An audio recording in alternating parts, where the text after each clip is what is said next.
Most loving Father, we thank you for the gift of this new day.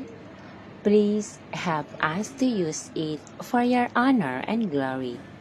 By your grace, may all our thoughts, words, and actions be pleasing today in your sight.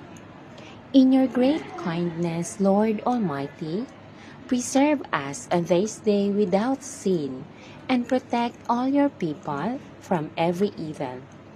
May the ever-blessed Virgin Mary, Mother of our Savior, keep us under her protection, and by her prayers and the aid of all your saints, keep us ever intent on doing good for your sake.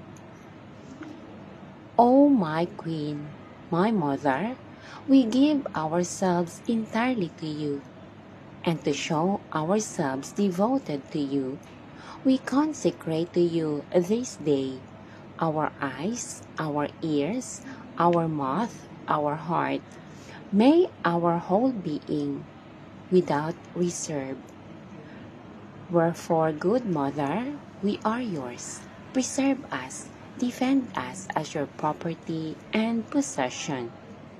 Amen.